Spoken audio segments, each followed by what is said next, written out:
VD. സതീശന്റെ ധനകാര്യമന്ത്രി എന്നുള്ള നിലയിൽ ആദ്യ ബഡ്ജറ്റ് ജൂണിൽ വരുമ്പോൾ അതിനകത്ത് പെൻഷൻ സ്കീം ഏതായിരിക്കും?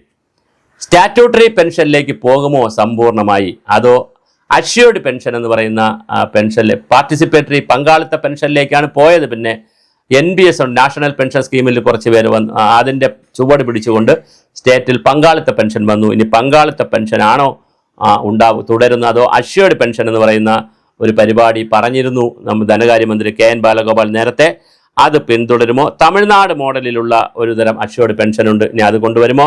എന്താണ് ആ പദ്ധതിക്ക് സംഭവിക്കുക എന്നുള്ളത്, സർക്കാരിൻ്റെ വിഹിതവും ജീവനക്കാരുടെ വിഹിതവും എത്ര എന്നുള്ളതാണ്. സർക്കാർ എത്ര തുകയിടും, ജീവനക്കാർ എത്ര തുക ഇടണം, ഏതാണ് പദ്ധതിയുടെ നടത്തിപ്പാരാണ്, അടയ്ക്കുന്ന ഫണ്ട് കൈകാര്യം ചെയ്യുന്നത് എങ്ങനെ, ഇതെല്ലാം ഒഴിവാക്കി സതീശൻ ധനകാര്യമന്ത്രിയുടെ മനസ്സിൽ മറ്റെന്തെങ്കിലും പദ്ധതിയുണ്ടോ, വിശദമായി അത് പരിശോധിക്കപ്പെടേണ്ടതാണ്.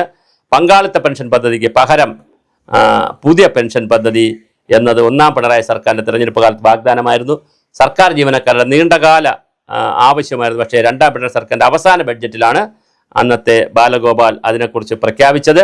2026 ഏപ്രിൽ 1 മുതൽ അഷ്യൂർഡ് പെൻഷൻ വരും എന്നും പറഞ്ഞിരുന്നു. പക്ഷേ അതൊക്കെ ഇനി നടക്കുമോ? ഇനി പുതിയ ഗവൺമെൻറ് വന്നപ്പോൾ പുതിയ ഗവൺമെൻറ്റിൻ്റെ സമീപനം എന്താണ്? അത് അഷ്യൂർഡ് പെൻഷൻ്റെ ആണോ? അങ്ങനെ അഷ്യൂർഡ് പെൻഷൻ ആണെങ്കിൽ, ഉറപ്പുള്ള പെൻഷൻ വരികയാണെങ്കിൽ അതിൻ്റെ തുക എത്ര ഇടും? അത് തമിഴ്നാട് മോഡലാണോ കാണിക്കുന്നത്? എന്ത് മാതൃകയാണ് വരാൻ പോകുന്നത് നമുക്കറിയില്ല. എന്തായാലും അഷ്യൂർഡ് പെൻഷൻ മാറി, പങ്കാളിത്ത പെൻഷൻ മാറി, ഉറപ്പുള്ള പെൻഷൻ ഉറപ്പ് നൽകൽ എന്നുള്ള അഷ്യൂർഡ് പെൻഷൻ എന്ന പദ്ധതിയിലേക്ക് അത് മാറും. അത് മാറുമ്പോൾ എന്താണ് സമീപനം എന്നുള്ളത് നമുക്കറിയില്ല. ഏത് തരത്തിലുള്ള പെൻഷൻ സ്കീമാണ് നമുക്ക് കൊടുക്കുന്നതെന്നുള്ളത് നമുക്ക് ഒരു കാരണവശാലും അറിയാൻ കഴിയുന്നില്ല. പക്ഷേ എന്തായാലും കൃത്യമായി വരാൻ സാധ്യതയുണ്ട്. നമ്മളെ സംബന്ധിച്ചിടത്തോളം സർക്കാർ ഉദ്യോഗസ്ഥരുടെ പെൻഷനെ സംബന്ധിച്ച് നിരവധി വീഡിയോകൾ ചെയ്തിരുന്നു. അതിലൊരു ആശങ്കയായിരുന്നു ഈ പങ്കാളിത്ത പെൻഷൻ. അത് പക്ഷേ മാറുന്നു. അഷ്യൂർഡ് പെൻഷൻ കൊടുക്കുമെന്ന് കഴിഞ്ഞ ഗവൺമെൻറ് അവസാനം 2026 ഏപ്രിൽ 1 മുതൽ കൊടുക്കുമെന്ന് പറഞ്ഞു. പക്ഷേ ഏപ്രിൽ ഗവൺമെൻറ് മാറി, പുതിയ ഗവൺമെൻറ്റിന് എന്താണ് കൊടുക്കുന്നത് നമുക്കറിയത്തില്ല.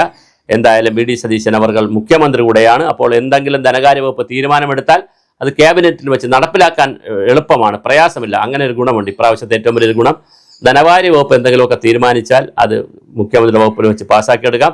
മാത്രമല്ല മറ്റ് മന്ത്രിമാർക്ക് എന്തെങ്കിലുമൊക്കെ പണം കിട്ടുന്ന കാര്യങ്ങളൊക്കെ ഉണ്ടെങ്കിൽ മുഖ്യമന്ത്രിക്ക് തീരുമാനമെടുക്കാൻ പറ്റും. കൂട്ടായി ക്യാബിനറ്റിൽ അത് ചർച്ച ചെയ്ത് തീരുമാനമെടുക്കാൻ പറ്റും. മറ്റത് ഖജനാവ് ഒരാളുടെ കയ്യിലും ആഭ്യന്തരം ഒരാളുടെ കയ്യിലും മുഖ്യമന്ത്രി സ്ഥാനം മറ്റൊരാളുടെ കയ്യിലും വകുപ്പ് മന്ത്രിമാർ പലരും ആകുമ്പോൾ സ്വാഭാവികമായിട്ട് ധനകാര്യ വകുപ്പിൽ നിന്ന് വലിയ തടസ്സങ്ങൾ വന്നുകൊണ്ടിരുന്നു.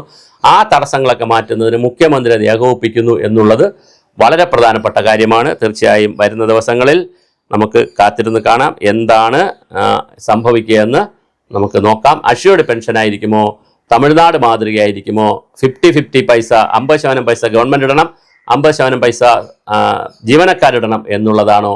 എത്ര വർഷം സർവീസ് ഉണ്ടെങ്കിലാണ് അഷ്യൂർഡ് പെൻഷനിലേക്ക് പോകുന്നത്, അതോ സ്റ്റാറ്റ്യൂട്ടറി പെൻഷനിലേക്ക് സമ്പൂർണ്ണമായി മാറുമോ?